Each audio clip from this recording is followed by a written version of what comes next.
Hello everyone, welcome to coding for Dev. तो आज की वीडियो में आपको इंट्रोडक्शन करूंगा ग्राफक्यूएल का, ग्राफक्यूएल क्या होता है और इसका रेस्ट पे कंपैरिजन करूंगा कि रेस्ट और ग्राफक्यूएल में क्या डिफरेंस होता है। तो सबसे पहले जानते हैं व्हाट इज ग्राफक्यूएल। तो ग्राफक्यूएल एक क्वेरी लैंग्वेज है जो रन टाइम पर एपीआई को कॉल करती है। इसको डेवलप किया है फेसबुक ने और ये ओपन सोर्स है 2015 पे। ओके, इसमें ये अलो है, कोई भी यूज़ कर सकता है। इसमें हम क्या करते हैं, एग्जैक्टली हम वो डाटा लेते हैं जो हमारे जिसको हमको ज़रूरत पड़ती है। हम इसमें प्रिडिक्टेबल रिजल्ट लेते हैं जो हमारे को चाहिए, हम उसी रिजल्ट को बैकएंड पे एक्सेस करते हैं। ये हम फेच करते हैं multiple resources in single request. Okay, तो व्हाट इज रेस्ट। रेस्ट क्या होता है, रेस्ट हम यूज़ करते हैं डिफरेंशियल स्टेट ट्रांसफर के लिए। ये एक आर्किटेक्चर स्टाइल है बिल्डिंग एपीआई। जैसे हम एचटीटीपी मेथड यूज़ करते हैं, get, post, put, update, delete का यूज़ करते हैं। इसमें क्या हम डाटा को ऑर्गेनाइज वे में लेते हैं और ईच को यूआरएल को एक्सेस करके हम उसका डाटा लेते हैं। तो मैं दोनों में कंपेरिजन बताता हूँ। तो अगर एपीआई स्ट्रक्चर की बात करूँ तो रेस्ट में क्या होता है, मल्टीपल एंड पॉइंट होते हैं, यूजर, पोस्ट। ओके, लेकिन जो ग्राफक्यूएल रहता है उसमें सिंगल एंड पॉइंट रहता है, केवल ग्राफक्यूएल। और डाटा फेचिंग की बात करूँ तो रेस्ट में क्या ओवर फेचिंग होती है, अंडर फेचिंग होती है, ये कॉमन है। ओके, लेकिन जो ग्राफक्यूएल होता है उसमें क्लाइंट डिफाइन करता है एग्जैक्टली क्या डाटा चाहिए उसको। ओके, और वर्जनिंग की बात करूँ तो इसमें हमारे को वर्जनिंग की रिक्वायर रहती है रेस्ट में, लेकिन ग्राफक्यूएल में वर्जनिंग की रिक्वायर नहीं करती क्योंकि ये इवोल्व होता है स्कीमा के साथ। ओके, अगर बेचिंग की बात करूँ तो इसमें मल्टीपल रिक्वेस्ट की जरूरत पड़ती है हमारे को रेस्ट में, लेकिन ग्राफक्यूएल में सिंगल रिक्वेस्ट में नेस्टेड क्वेरी हम का यूज़ करते हैं। ओके, अगर टूलिंग की बात करूँ तो इसमें स्टैंडर्ड एचटीटीपी टूल्स यूज़ करते हैं रेस्ट में, और ग्राफक्यूएल में हम strong tooling like GraphQL playground और ग्राफी आईक्यूएल क्यूएल का यूज़ करते हैं। ओके, अगर फ्लेक्सिबिलिटी की बात करूँ तो रेस्ट थोड़ा लेस फ्लेक्सिबल है। ओके, और इसमें सर्वर का डिफाइन करना पड़ता है डाटा का शेप, और ग्राफक्यूएल वो हाईली फ्लेक्सिबल है क्योंकि इसमें क्लाइंट को हमको डिफाइन करना रहता है अपने डाटा का शेप। ओके, अगर एरर हैंडलिंग की बात करूँ तो जो रेस्ट होता है उसमें स्टेट ऑफ कोड रहते हैं और एरर बॉडी रहता है। ग्राफक्यूएल में रहता है एरर रहता है रिस्पॉन्स ऑब्जेक्ट के अंदर, डाटा के अंदर। ओके, अगर लर्निंग की बात करूँ तो रेस्ट को सीखना बहुत ईजी है और जो ग्राफक्यूएल है वो बहुत कॉम्प्लेक्स है सेटअप उसका और उसकी लर्निंग। अगर कैशिंग की बात करूँ तो हम इजीली हम एचटीटीपी और फीडीएन का यूज़ करके रेस्ट में कर सकते हैं, लेकिन जो ग्राफक्यूएल उसमें बहुत कॉम्प्लेक्स है। इसमें हम पॉसिबल है कुछ टूल जैसे अपोलो का यूज़ करके हम इसमें करते हैं। ओके, सबसे पहले बात करते हैं what if data fetching problem rest of GraphQL. तो इसका यूज़ केस बताता हूँ आपको।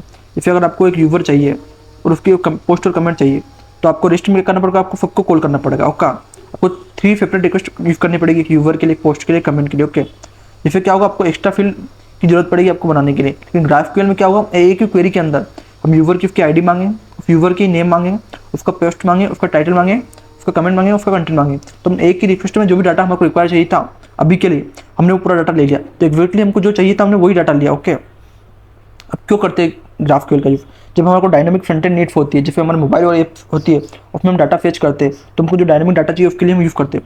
और जो माइक्रो सर्विस और नेस्टेड डाटा होता है, जो एग्रीगेशन में कॉम्प्लेक्स डाटा होता है, जो मेनी सोर्सेस है, उसके लिए हम इसका ग्राफक्यूएल का यूज़ करते हैं।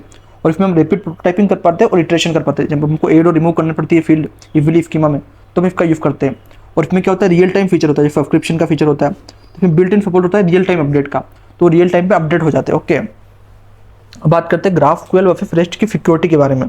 तो अगर बात करें तो जो ओवर एक्सपोजर है, तो इसमें क्या रेस्ट में फिक्स्ड रिस्पॉन्स आता है, लेकिन ग्राफक्यूएल क्या उसमें हम वाइट लिस्ट करते हैं जो भी एक्सपोज्ड फील्ड है उसको।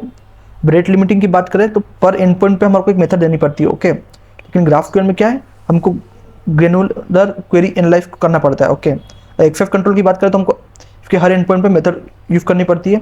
और इसमें हम क्या करते हैं, ग्राफक्यूएल में हम फील्ड और रिवॉल्वर का यूज़ करते हैं आरबीएफई और एबीएफई का यूज़ करने के लिए।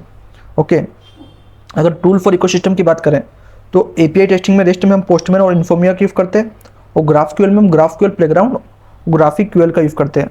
और डॉक्यूमेंटेशन की बात करें तो हम इसका फिगर और अपनी ए फिर डॉक्यूमेंट कराते हैं, और इसका हम auto generated from schema FDL की मदद से हम कराते हैं। ओके, कैशिंग की बात करें तो ये ब्राउज़र और फीडीएन के कंपेटेबल है हमारा रेस्ट, और जो हमारा ग्राफक्यूएल है उसमें अपोलो क्लाइंट और पर्सिस्टेंट क्वेरी की जरूरत पड़ती है। ओके, अगर मैं आपको बताऊँ बैकएंड लाइब्रेरीज की तो रेस्ट में एक्सप्रेस, फास्टिफाई, फ्लास्क का यूज़ करते हैं, लेकिन जो ग्राफक्यूएल है उसमें हम इसका अपोलो सर्वर का, ग्राफक्यूएल योगा और मर्कीडियम डीएफ का यूज़ करते हैं। ओके, हमको कब रेस्ट का यूज़ करना चाहिए और कब ग्राफ का यूज़ करना चाहिए, जब ग्राफक्यूएल का यूज़ कब करना चाहिए, जब हमारे पास बहुत ज़्यादा कॉम्प्लेक्स और नेस्टेड रिलेशनशिप हो डाटा के अंदर, तो हम किसका यूज़ करेंगे, ग्राफक्यूएल का। और जब हमारे को सिंपली पब्लिक एपीआई में डाटा फेच करना है तो हम रेस्ट का यूज़ करेंगे। और जब हमारे को क्लाइंट को उसको पर्टिकुलर रिस्पॉन्स देना है उसके शेप के हिसाब से, तो हम ग्राफक्यूएल का यूज़ करेंगे। जब हमारे को स्टैंडर्ड एचटीटीपी की कैशिंग करनी है तो हम रेस्ट का यूज़ करेंगे। जब हमारे को नीड होगी मोबाइल स्पेसिफिक पेलोड की तो हम किसका यूज़ करेंगे, GraphQL का यूज़ करेंगे। जब हमारे को HTTP टूल लाइक nginx और Fediant में डाटा चाहिए तो हम किसका यूज़ करेंगे, रेस्ट का यूज़ करेंगे।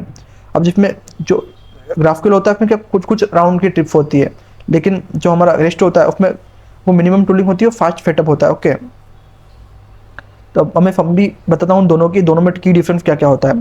तो जो रेस्ट और GraphQL के अंदर अगर आर्किटेक्चर की बात करें तो रेस्ट है हमारा रिसोर्सेज बेस्ड, GraphQL है हमारा स्कीमा बेस्ड। ओके, रिक्वेस्ट की बात करूँ इसमें मल्टीपल एंडपॉइंट्स रहते हैं और उसमें GraphQL में सिंगल एंडपॉइंट रहता है।